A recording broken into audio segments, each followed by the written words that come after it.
improved set, marginal changes, but hopefully the video looks a lot better. We've got we're going to be pumping out a lot more content over the coming weeks, more clips, more. I think we're going to hit a few other social media platforms too, which is going to be exciting. So let's dive into it, Dave. What do we got today? We have I had to take the address off. Don't shoot me, but it's a purpose-built 16 unit in Kitchener. Sweet mix, you're going to get very excited about. And the owner is meticulous. They've owned it for quite some time. Now they're tired. They're ready to get rid of it. But it is stunning. Okay. Stunning. Okay. And so building style, typical brick and concrete. What are we talking here? Yeah. Balconies on all the units. Okay. Balconies have been redone. There's glass on them. It's Very beautiful. nice. I'm going to say beautiful like 18 more times. So there's a fun one. The roof is redone. It's beautiful. It's beautiful. So let's look. Ask it. Not our listing, just so you know. This is an off-market deal. Will not hit MLS. It is still available. It got sent to me late last week. Yep. So it's one of the first few to see it. Very cool. Location within the city. A very good pocket of Kitchener is probably as good as I had to sign my life away on NDAs and CAs. So yep. on disclosure agreements. That's a side note. Sometimes they make you sign a whole bunch of stuff that you're not just going to mass blast this stuff. Yeah. And our way to circumvent that is to delete the address. Yeah. So there we go. Ask $4.4 million. It's a little too tight there for me. A little too rich. I've got it at $3.9 million. I really start to like it there, and I'll explain why. Typical to what happens with a really nice Sweet Mix building. So there are there's only 2 1-beds. Everything else is 2 and 3 bedroom units. Okay. And in your opinion, Dave, let's riff on that quickly. Sure. Yeah. Why is that a good Sweet Mix? Right. I know we talk about Sweet Mix often. We talk about dollar per door, all this fun stuff. But why not all bachelors? That's great. And you know what's okay? So first, I'll answer it first. If you think about actually going into a building, like just envision yourself walking in, and it's all studios, meaning there's no bedrooms. It's just your bed. Your bed is basically by your kitchen. Mm-hmm. Okay. You have low rents, so you are typically getting people in a transitionary phase of their life. I could say, because I'm a guy, you're typically going to get single males, which 1 or 2, not an issue. You get 30 unit, all bachelors, all single. Right. Just think about it, right? It becomes a little bit challenging. The positive for that, and there was a time where people loved the studios because you would get more turnover. Because it's a transitionary phase of life, you have people moving in and moving out, and as rents are going up, that becomes pretty exciting. Right. Somebody leaves at $1,500, and now you can rent it at $1,600. We're actually seeing the opposite now, right? If you think Toronto, how many people bought condos that were micro units, where either going to make them rentals or whatever, your building is now competing against those. So don't love it. 1-beds. So as you sort of move up the chain, you think about it. 1-bed, if you are properly tenanting them, you get some really great tenants in any of these style of units. 2-bedroom, 3-bedroom. My theory is you don't want all of anything. Right. If you had all 3-bedroom, it's a bit challenging to rent. Nobody's ever going to leave. Right. Once you do rent it, you're renting to families, and they're there forever, right? But you typically you get some more stability in the 3-bedroom units, the 2-bedroom units. So having a blend between 1, 2s, and 3s, and even some studios scattered is ideal. Yeah, and I know you touched on this, but just to recap, studio apartments, high turnover, right? Which is not necessarily a bad thing at all times, right? Mm-hmm. Like you want some turnover within these buildings. You want natural turnover. So you can reset back to market. Right now, it's probably not the best thing because rents are actually going down. And then your 1s, 2s, and 3s. It's a good mix. So you're saying this is 1s, 2s, and 3s? There's only 2 1-beds. The rest are 2 and 3 beds. Love it. Okay. Some people's model is to buy buildings with 3-bedroom units and convert them. So we're doing that right now on a 25 unit. There are a couple 3-beds, and they're actually taking the 3-bed and dividing it up into because it's a big unit, a 2-bed and a 1-bed. Right. And it works great. So possibility here.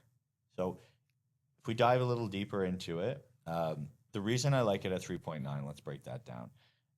Price per unit gets a little bit squirrely when we have really big units. Mhm. So some of my buyers will say, I'm only interested for below 200 a door in a key market.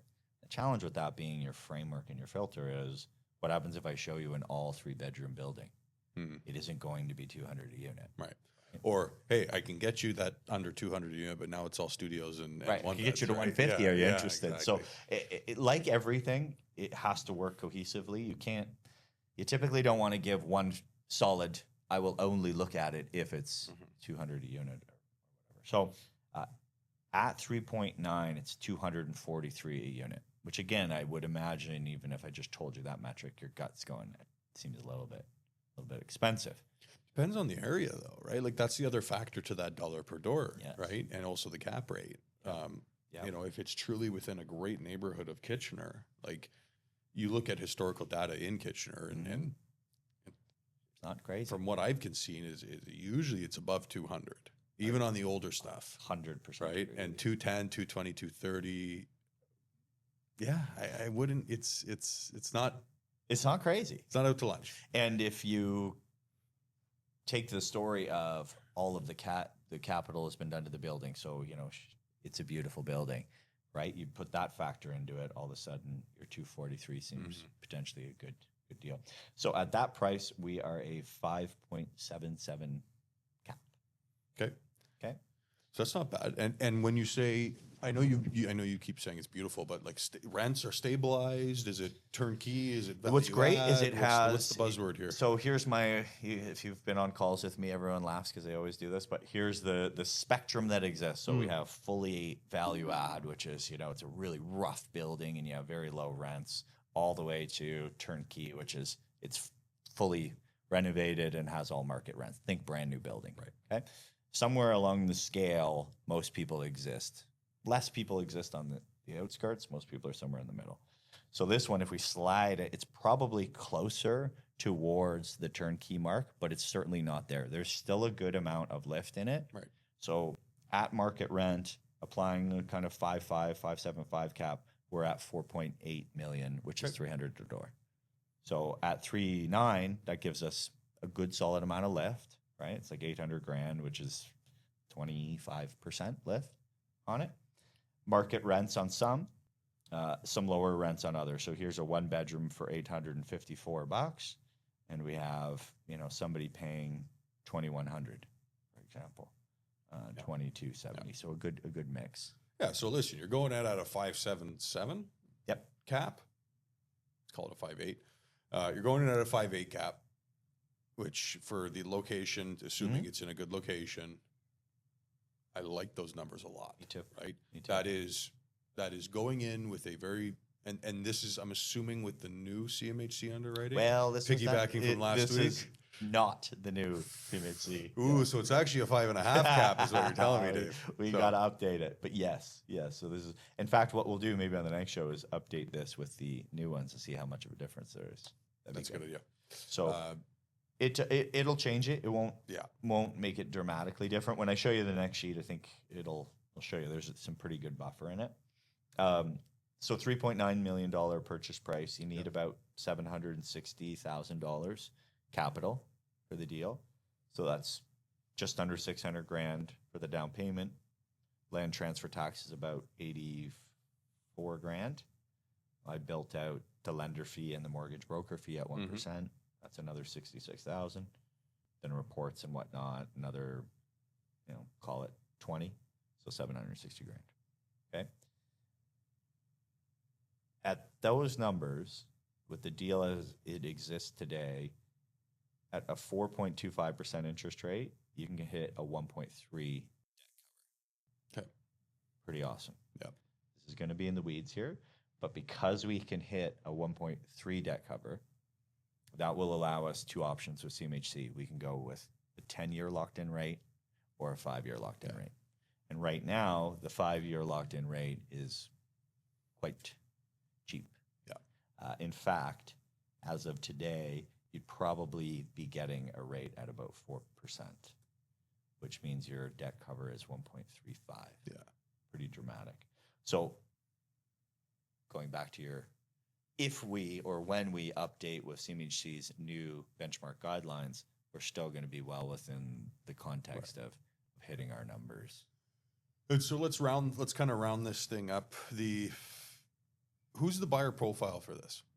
Right? If somebody's listening right now, Yeah. who's the right viewer to be buying this building? That's a very good question. So we've got, first of all, capital requirements, right? So if you have $800 million, we stress tested this. So depending on where you're getting your capital from, because one of our Sorry, Dave, did you say 800 million? did I say 800 million? I think you said 800 to a million, It's like but I heard $800 million. Yeah, And everybody laughs. yeah.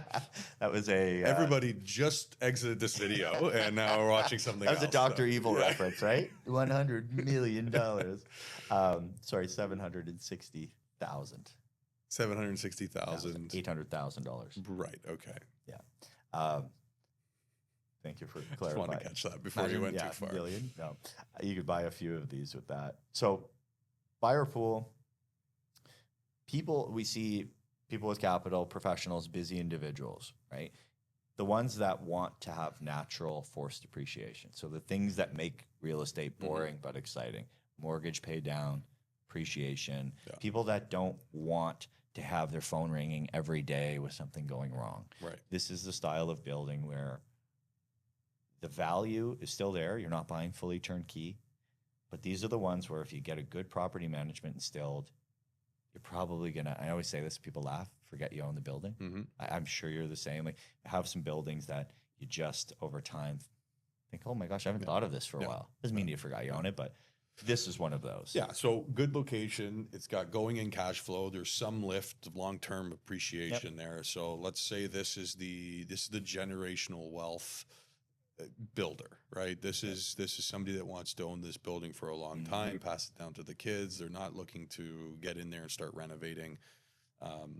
They know there's long-term growth for this property. So, you know, let's say they have a line of credit, they want to remortgage a property, pull some capital out. They had a good year at the office, whatever it may be. Yep. There's your $600,000-$700,000. Put it here. You're getting, would you have a cash on cash return there or an ROI? 10.42%. Cash on cash. So that's beating. That's with mortgage pay down, but yeah. So that's beating your stocks and bonds. I know. It's fantastic. And that's at Right. 4.25. So if we just put it at what the actual rate is today, that jumps to 11.2. And for context, guys, how we're getting that number, that's the amount of capital you've deployed, which is 760,000, with divided by 51,000, which is your annual cash flow. Right. Okay. And then now we've worked in the mortgage pay down figure, which is about $33,000 a year on average. Yep. And those are the factors. So we're not analyzing for value creation by way of tenants turning, you making it more efficient, any of those things. It's just simply on the picture that exists today. Right. 10, 11%. I like it. Isn't it great? That's beautiful. Yeah, That's a beautiful building. So so we got this. And you don't need $100 million. No, good. It's so still available. We got it late last week. I think I mentioned that. So it is going out to our insider group. So if this fits the criteria that you think you'd be interested in, let's have a conversation. This one will definitely sell. There's definitely more coming out, but this is we're seeing deals like this. Love we're it. transacting. So. Love it. Right on, guys. Well, thanks for sticking around this long. Like, subscribe, do your thing, click the bell, throw a comment. Let us know if you want to see information on this building. If you want to see other buildings like this, if this one does sell by the time you get to this video, click the link, sign up to the insider list. You'll get access to all of these. That's where everything gets pumped to. And you can have access to the next one. And I have it on good authority that we have some stuff coming out. Some new stuff coming soon. Yep. So it's out there for sure. And the other one is we get a lot of these too. If you just want to understand what the value of your existing building is, even if you don't want to sell it. Just did one last week. Hey, I don't want to sell. I'm just curious what. Do this sheet with my building. Give me a sense of what's going on. Happy to do those. We love those as well. So Awesome. Thank you.